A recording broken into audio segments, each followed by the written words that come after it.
This episode of Around the Grounds with Chocco is brought to you by Central Murray Live, 1332 3SH and 107.7 Mix FM.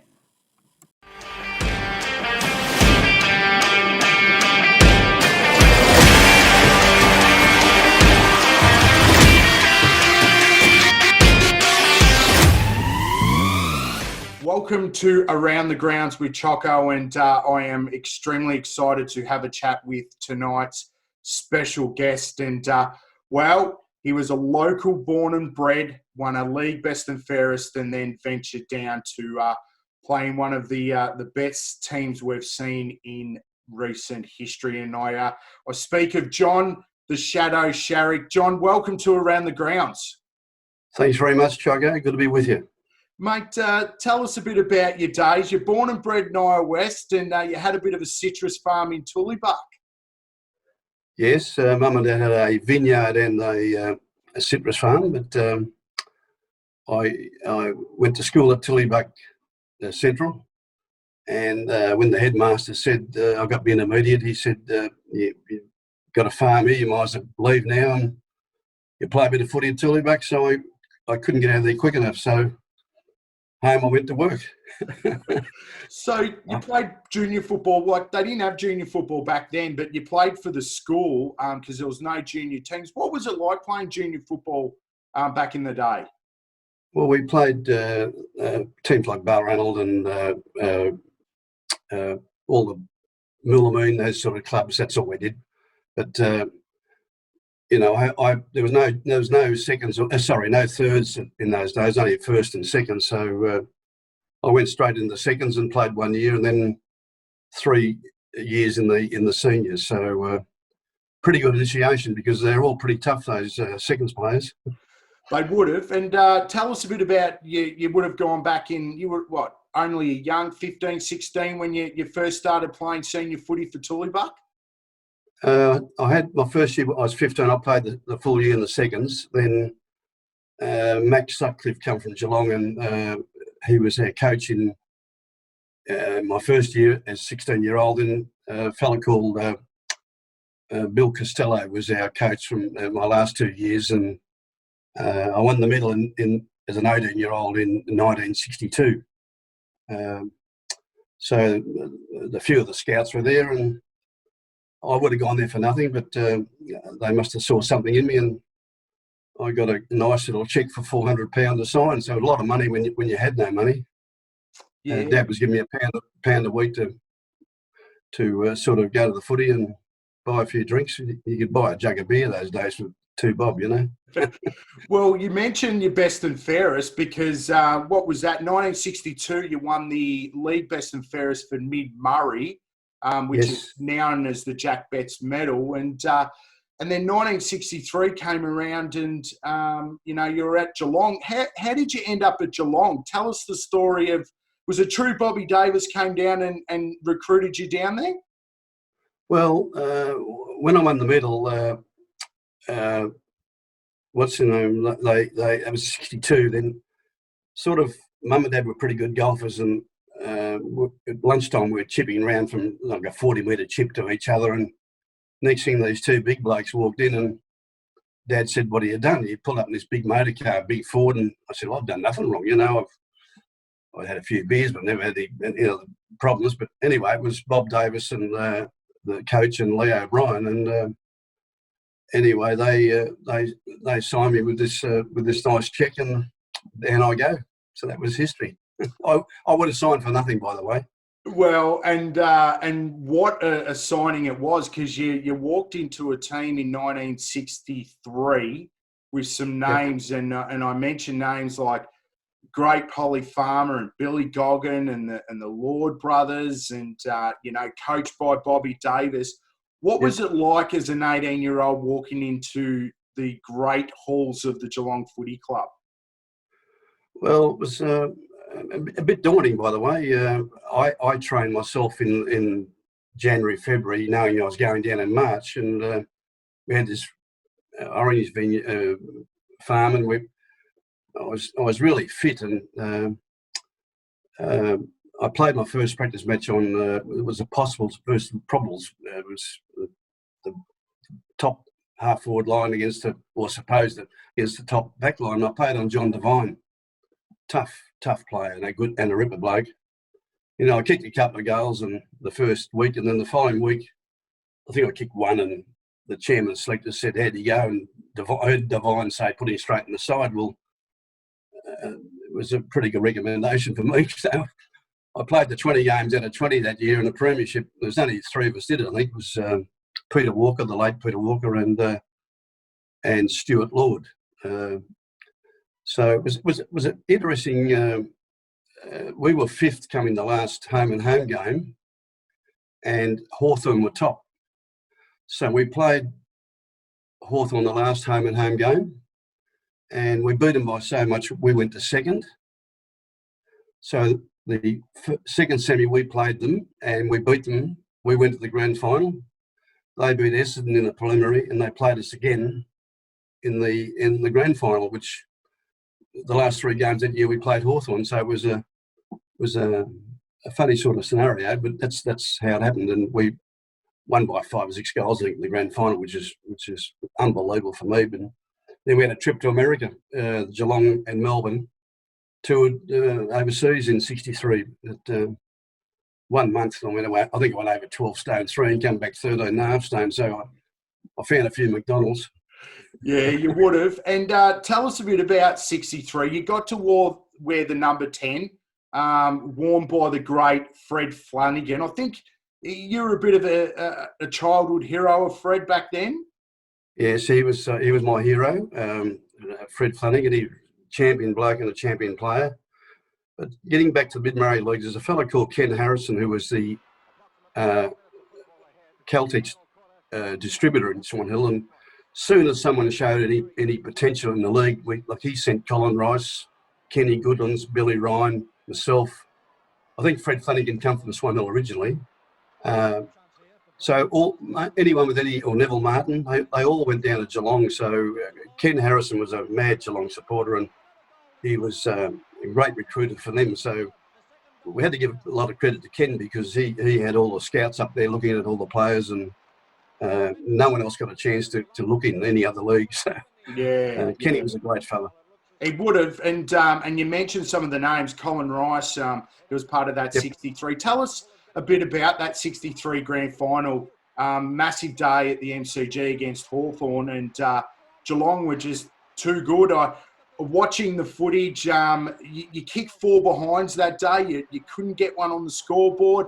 What was it like as an 18-year-old playing on the biggest stage in September? Well, the first half I don't remember much at all. I got knocked out in the first 2 minutes. I went for a mark, and a fella called Gary Young said, they tell me he virtually gave me a rabbit hit right across the back of the neck, and I lived off or played off smelling salts and a bit of sherry and to clear the sight. But I really can't remember much of the first half, but I'm blaming that for the reason I didn't kick a goal, kicking 4 points. I thought, so I blame that for my terrible kicking. But it was a great thrill. I mean, to carry that, I had about 20 metres with a cup in my hand on the one of the members' wings, and it was just a biggest thrill ever.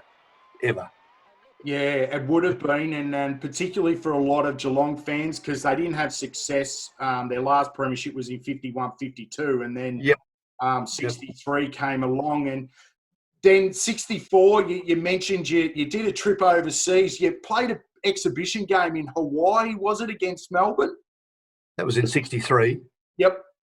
63, we Melbourne, they were the oldest club and we were the second oldest. So we went to Hawaii, played on the terrible court. It was like a baseball pitch. We had our inoculations about a fortnight before, and most of us got it all knocked out. It was like a big as a 5-cent piece in your arm, and it was just a terrible. We played there, then we flew to San Francisco and played an exhibition match there. Then went to New York and back to Hawaii. It was a big trip. It would have been a big trip. Did they scout any recruits? What was the local talent like, or was it just about celebrating 2 terrific clubs? Yeah, no, it's a pretty fierce comp between Melbourne and us. So there was no other looking for players. It was just a rivalry that we took on board, and was pretty tough. They didn't mince meats. Melbourne, they just played us pretty tough, and we're all good mates after that. But on the field, Harry Beitzel was our umpire. It was very hot in San Francisco and New York, and we end up. I end up with good mates with Tony Anderson and Barry Vag and all them fellas. They're good blokes, and big Jono from the fullback. He's since passed on, but no, it was a good trip for a month to be with blokes. It's a long time away too, by the way, out of a suitcase. Yeah, it would have been. And 66 came around, and 64. The club managed to get through to the finals to lose to Collingwood. But I want to have a chat about 66. It was probably your most outstanding year. Did you change from a half-forward flank wingman to full back that year? Yeah, they sacked Bob Davis, which I was disappointed in, because Bob was like a father figure to me. And Bob, in fairness, he wasn't a great disciplinarian. He was if you had a bit of a sore hamstring, he'd let you go in, and whereas Peter Piano, he'd make you do 3-4 laps and then go in then. But Peter, what happened was Peter Piano, Paul Viner and Roy West were injured. So he said, why don't you have a go at fullback? So I played in the first 5 games at fullback, and I got 3 votes on the first game as Teddy Fordham, because in those days, like, if you took a mark at fullback, you could drop kick out or torpedo punt out. And then I had 3 or 4 games at centre half back, and I think I played 1 or 2 in the centre, then went to the half forward line again. But it was a good groundie, because I found it was a lot easier to play half back than it was half forward, because for a start you got to get the ball, then you got to turn around, then you got to kick it to someone or kick a goal. It's straight ahead football, but I played on some good players. I played on Darryl Borlock, and he really, the day at St Kilda, I was going very good on him, and I was actually marking. I was going probably the best game I've played for the year, and 1 minute before half time, I took this mark, and he kneed me in the thigh, just a tap on the thigh. Whether it was intentional, I don't know, probably not, but I couldn't come back on the ground. I had a cork thigh that in those days, they didn't know whether they put hot or cold on you. And I missed that game and missed 2 other games from that injury. So I'm not saying he cost me a Brownlow, but I ran third to Ian Stewart and John Nichols. It was my best year, but no, it was a good year. We had a lot of success, and Peter had us really fit. He was he's like a Tom Hafey. He just Pete didn't drink much, and same as Bob. Bob didn't drink, but Peter was a fitness fanatic. Yeah, even trained with us. He was say 40-year-old and just ran and kept us moving. He couldn't tell Peter, and Peter had to do his own thing. That was if you could have combined the 2 coaches, would have had a sensational coach. But naturally, you can't do that. No, and you mentioned how close the Brownlow was. Ian Stewart won it on 21 votes, John Nichols on 17, and you came in third on 16. Do you remember the Brownlow at all? Were you at home? I think it was it back on the radio back then, John? Or yeah, so I think he only got 19 votes, by the way, Ian Stewart. I think. Yeah, I think Ian only got 19, 17, and 16. Yeah. Yep. He won by 3 votes. Yeah. But look, Beth and I, my wife, we had a little cottage house in West Geelong, and in those days they counted the 3 votes first, then the 2, and then the 1. Anyway, at half time, Stuart and I were 12 votes each, and next thing, the bloke next door somehow must have known that, or heard the votes, and he come knock on the door. He said, "You've been inundated with all the radio stations." I said, "No, I've missed 2 games plus the one we booked. So it's 3 games I missed, but that was a big thrill. We were a bit excited. We opened a glass of wine and a bottle of wine and had a drink, and that was a good thrill. Yeah. I got $10 too, by the way, for running third. $10? Is that what they gave you? Yeah. At the end of the season, I got $10 running third. I was $47 a week wages, so when you look at it, it's not too bad. It actually equates to something quite good. But, and then, 67, you had a knee injury that set you back. What happened was, in 66, it happened 3 or 4 times during the year. When I took a mark and landed, my left knee would lock.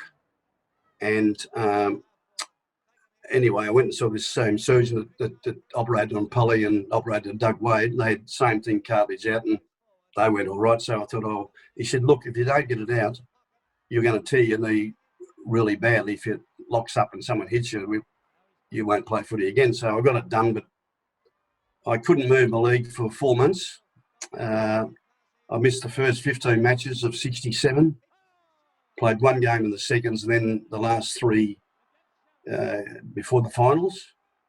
I had a really good final series, but I was unfit. I had no pre-season or anything, but it was a very hot final series. But I think I got 11 goals for the 3 games. We played first semi-preliminary final and grand final, but I think we were very stiff in the grand final. There's a lot of conjecture there about the umpiring and all that sort of stuff. But well, and I'll mention the conjunction, and I would love to get your opinion about it, because you kicked 4 goals in that grand final, that 67. The club actually, Richmond beat Geelong by 9 points, but correct. There was a goal that I thought that you kicked, but they gave it a behind for rushed. They reckon it was touched over the line, but when you look at it, I was definitely about a foot in the old term short of the line. And then Fred Swift took a foot behind the line. Then one of our players came off the bench, Ricky Graham, took the ball out of my hand. I was only 30 metres out, and he came off the bench like a straitjacket and cold, and it was my kick from downfield, but Rick picked it up, and Shields said, it's Graham's kick. I said, no, it's my kick. I took the mark. And Jeff Strang punched it away, and Ricky picked it up to give it to me. And even Bob Davis said for years and years that Rick cost us the grand final, because we were actually 9 points in front. Yep. And I was 30 or 40 metres out, and if I kicked that goal, we go 15. But it went out of bounds to the full, and they went straight back and they got a goal. So we're a bit stiff, actually, but still. How disappointing was it for the club? Obviously, the time and effort that everyone put in. How disappointing was it to lose that 67 grand final? Well, they were disappointed. But look, the side we had, no due respects to Terry Farnham. Terry's a good halfback flanker, but John Devine left at 26 years of age to go and coach Hobart. If he stays the halfback line, the Lords finish, so we lost and we lost some good players. And if they'd have stayed, Sam done his kidney, Sam Newman. So we had, as Jack Dyer would say, it's a very good ordinary football side, but we played very well together, and we all were just a bit stiff. But look, playing over it again, who knows? They all say it was one of the best grand finals of that era, So the drop kicking and the marking, and by James, it was hot. It was a very hot day. Gee, it was hot. It looked hot, and the skill level was very high. But I want to talk about 68. You got the opportunity to represent your state, which is a fantastic achievement, particularly for state of origin and how much we love the Big V. What was it like to pull on that jumper and play with the likes of, Bobby Skilton, Alex Jezelenko, the great KB, and then to go and beat our arch rivals in SA at the G? What was it like? Well, I think I was a bit out of my league, Chocco, honestly. Half-forward line was Jezelenko, Royce Hart, and myself. Forward line was Nichols, Peter Hudson, and Kevin Bartlett. 19th man and 20th was Bob Skilton and Hassan Man. So, but our good mate and my good mate Billy Goggin was vice captain, and he helped me unbelievable. Like I was nervous as I could be, and he said, "Don't worry about it; it'll be right." So I never forget the first. He come out of the centre. In those days, there was no 50-metre lines, and anyway, he hit me in the chest, and as he ran past it, now go back and kick it. So I kicked the goal, and it came out again. It went over my head, and it went down to John Nichols in the forward pocket. Anyway, 3 blokes grabbed Nick, and he shakes him. I ran past, said, "Nick, handball, handball." I'm going straight to goal. He just shook him off, turned around, kicked the left foot, and kicked the goal. I said, "No handball here, Nick." He said, "Get your own kicks here," he said. That's the words he said. "Get your own kicks here." But it was a very good side. I think Bob Murray centre half back, and Billy Barrett was in the centre, but was a pretty good side. You know, Normie Brown was ruckman. Billy was first rover, but that was a good side. It was. Dennis Marshall, half-back flank. So it was good. Now, your career ended towards the end of 68. You had 94 games with the Mighty Cats, and then you decided to go back into country and have a crack at coaching North Albury. What was the reason for you to then move to North Albury and have a go at coaching?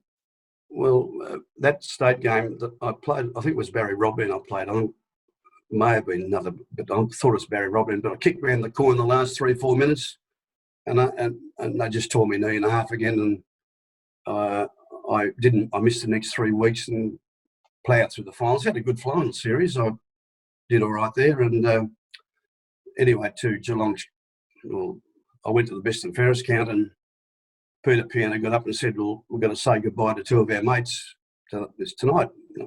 I said, "Oh, one who's going?" I said, anyway, it was Dennis Marshall going back to Perth, and he said, "And Shadow's going to retire."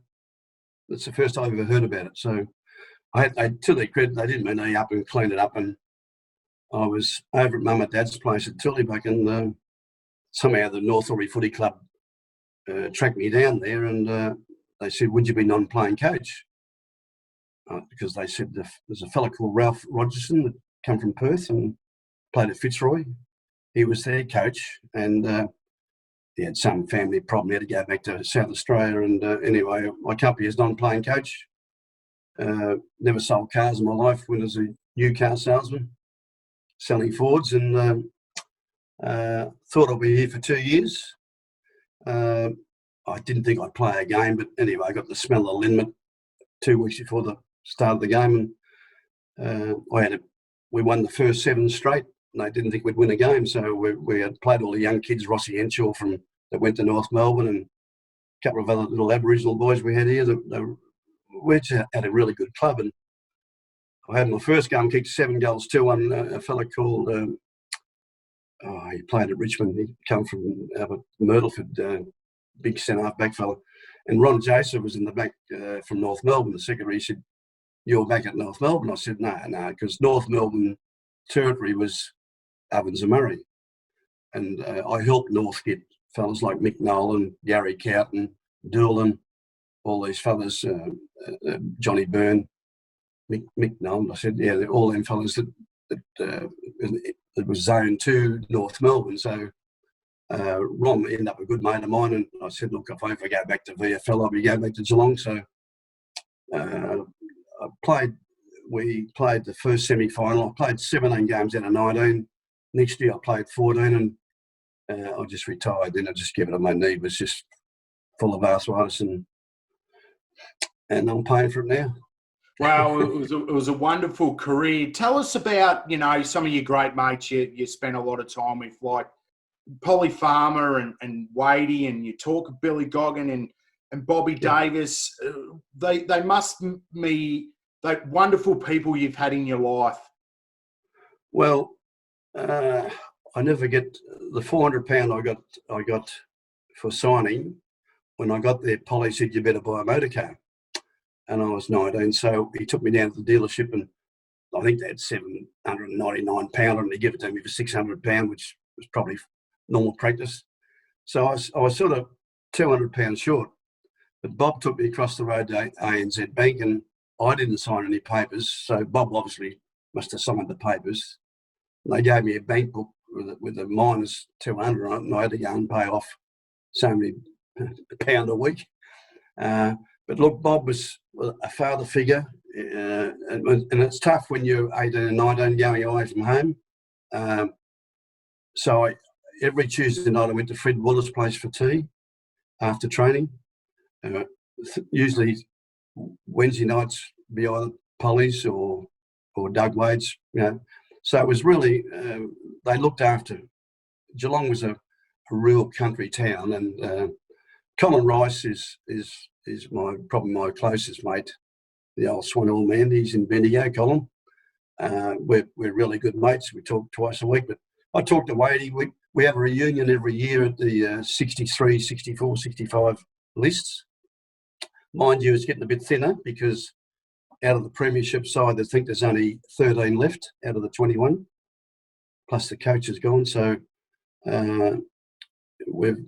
it's getting a few of the boys are under a bit of pressure with health reasons, but the half forward line's intact, which is Gordon Hines, Fred Bull, and myself, and the full forward line, Colin Rice, Doug Wade, and John Yates. So there's they're intact. So we think we're the strongest. I'm gonna leave you because for a lot of people, it took 44 years for Geelong to accomplish that premiership in 07. 2007. What was it like in 07, sitting back as a 1963 player, watching them get that accomplishment after 44 years? Well, that was an emotional year for us. We lost our son Wayne in 2007, and it was a very, very daunting year for us. And it was an emotional time. Oh, sorry, Chocco. No. It was. We sat there with Bet and I and Barry Stoner and a few of the boys, Gareth Andrews, and was just a really, really the sort of relief that they'd won one. I mean, only about it, we had to then go and buy our own drinks. The 63 side, we used to get a few free drinks, but once the 07, 09, 011 side took over, well, naturally they're a fantastic group of boys. I mean, fellas like Andrew Mackey and Brad Hottens. I mean, I get on really good with them, and we go to the life members dinners, and they're the first to come up and say good day to me, how are you, Shadow? And it's really a good feeling. But I was never so more excited and so proud of them. And 2007 was a really, really a lot of weight off our shoulders, Well, Shadow, you're an absolute trooper, and I know so many people in the Swan Hill and Mid-Murray region remember the great 18-year-old who ventured and did us proud. And I think personally, it was the likes of yourself and Colin and you mentioned Fred and so many that I guess gave everyone the passion that you can be in the country and you can make it at the big time. And it's an absolute pleasure having a chat with you. I've admired you and watched you over so many years of journey. And thanks, Shadow. It's a pleasure joining us tonight on Around the Grounds. Thanks very much, Chocco. It's just that I was a bit disappointed. I finished when I was 24 years of age, but look, I had a great run and was one of the best times of my life. So thanks very much, Chocco, for your time. Appreciate it.